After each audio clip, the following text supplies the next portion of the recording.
Hi, welcome to a new episode of Cartoon Drawing with me. I'm gonna do another request. This one's for you, Darcy. Um, you asked for it for a while ago, and I finally got around to doing it.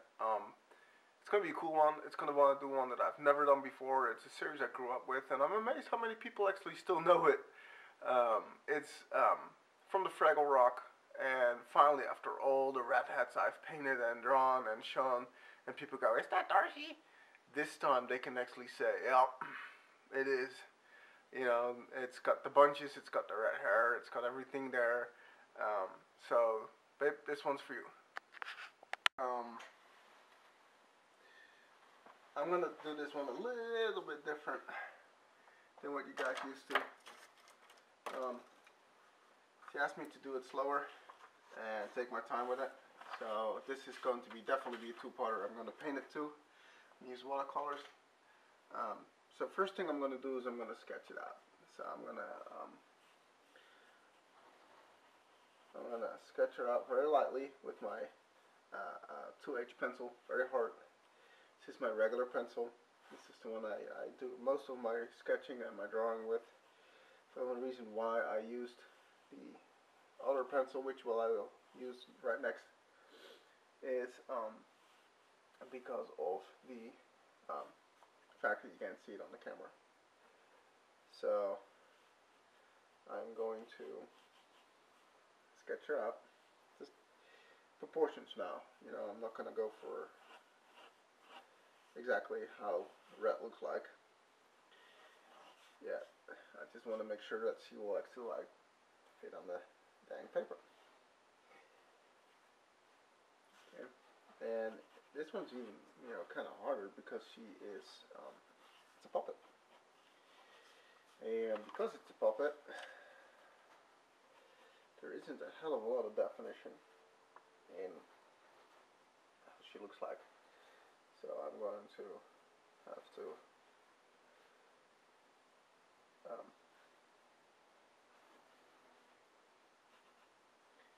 just do my best to kind of see how she, how she'll come out.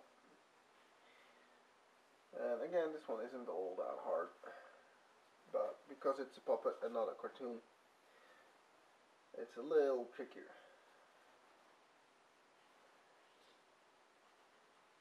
But again, after all the ones that we've drawn already, you guys can do this.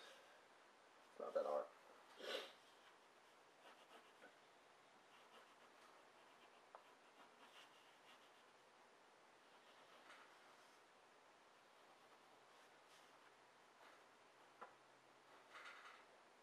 She's got her hand up right here. Yeah, she's got 3 fingers.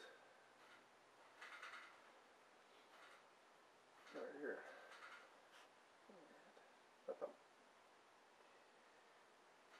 And the other one is right there. And I grew up on the Fraggles. I liked the Mitten Heap. I forgot what their name is. I used to watch it in Dutch. So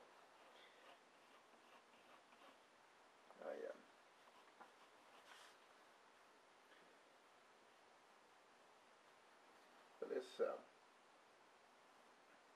it was one of the weirder ones that were out there with the little guys making the Fraggles see-through snacks, and the big dog constantly trying after him.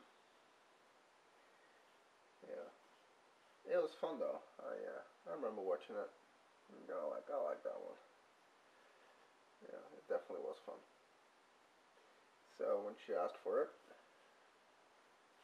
which I'm not surprised, that she looks exactly like Red without the glasses. Okay, so there we go. So she's finally there. I'm gonna change the position. All that noise, that is my cat trying to walk over my stuff on my table. There we go. And there's another ring of her sweater right there, and then she's got her belly coming out right there, which is actually fuzzy.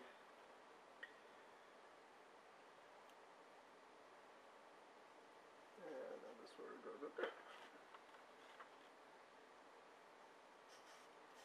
so there we go. Alright, I'm going for this one. And because she's got big pupils too, living in the cave, she must have.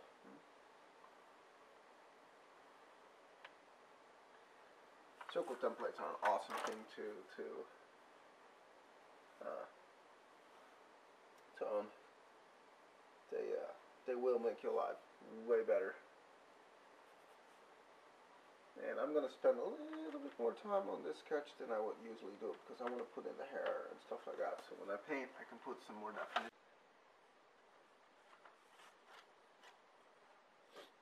And what's that for?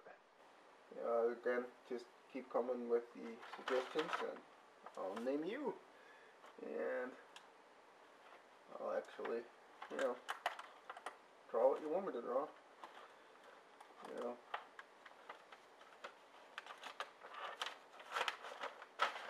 There's my cat crying.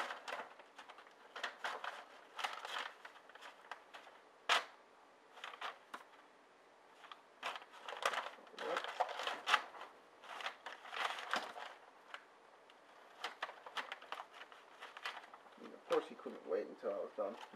That would be just way too much to ask. Okay, so there we go. Got her face almost tucked in.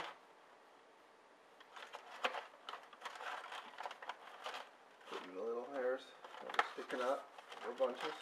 Again, use your paper to turn around easy. Yeah, it helps, put in shapers before this. Moving my paper around so I get the right kind of angle to make the lines like this, because it's easier to go from one side to the other.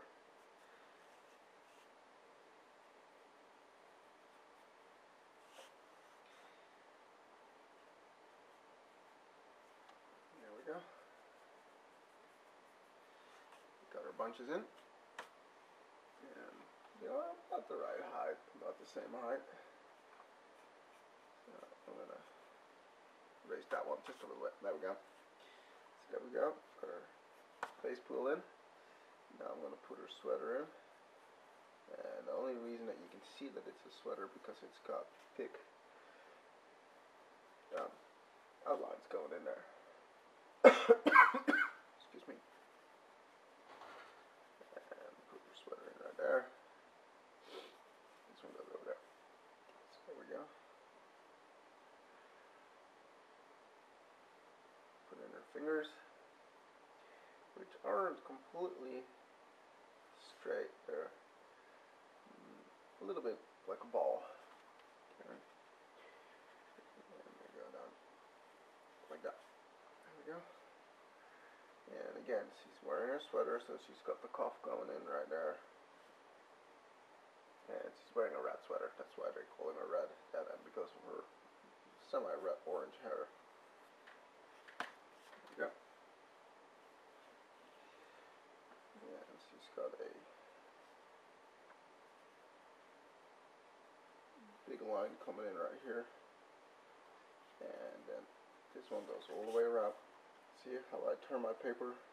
It's just the easiest to do. There is no wrong or right way to hold your pencil in this case either. Just whatever feels comfortable to you. Okay, let's see, which is actually right here. I'm going to put in her tail right there, which is basically just a big giant puffball. I'm going to overlap it a little bit to give it a little bit more depth. And give it a wee bit of a curve. There we go. So there we go. Now I'm going to use my marker.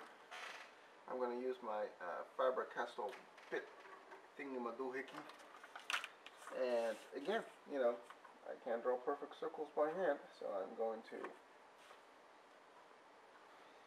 And her tongue was just a little bit too high. It's actually a heart shaped, so perfect for this one.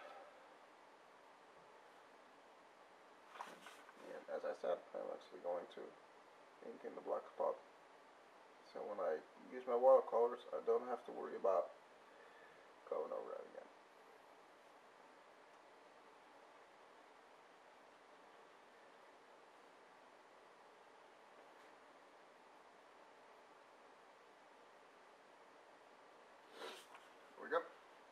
when when I'm when I'm ready to erase all the extra lines, it'll look more clear.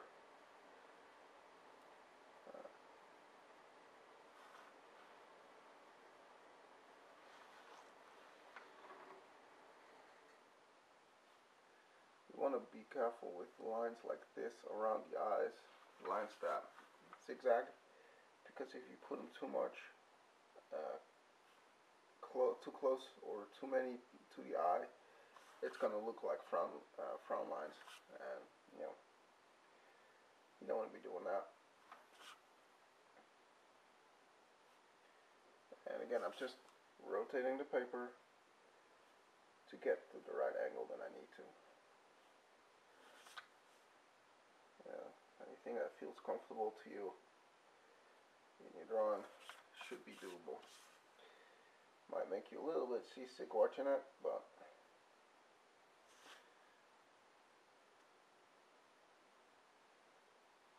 as soon as you start drawing more and more, you'll develop your own style. Okay, now I have to stop right here because I want to put the tail in first. So, because the tail is going to overlap her bunches right there.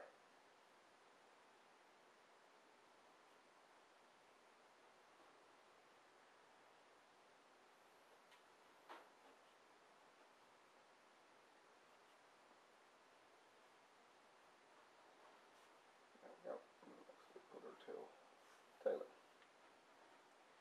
And now I can finish up her bunches. Put in her sweater, which is just the indication of the neck. Right there. And there's a little bulge going in there. So there we go. Now, usually people ink from left to right if you're right-handed. That is because you don't want to be smearing your stuff, your ink. Okay? This stuff dries so fast, it doesn't particularly matter. When I'm inking something bigger than this, I'm all over the place, you know. Because it dries so fast, you don't really have to worry about it at all. So, just have fun with it, enjoy it. Inking is by far not my forte. I'm more of a penciler. And when I do actually ink my own stuff, I tend not to use any markers. I use brushes. They just feel more natural, and I get more control with it, I think. You know, thicker lines, smaller lines, no lines, stuff like that. But for this case, you know,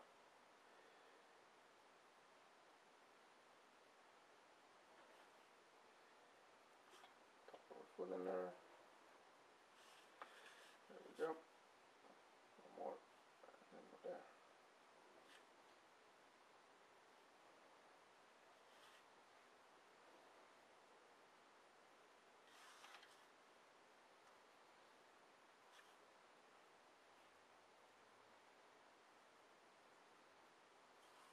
No boots. Boots. So, just bare feet. There we go. And I'm going to use my eraser, if I can find it again, here it is, to erase it, all the construction lines. And because I'm using watercolors, I have to make sure I get them all. Always go one way when you're erasing, or else you end up with crinkled or creased or destroyed paper, which I'm now cursing myself, which is probably going to happen. Advice is given easier than it is taken.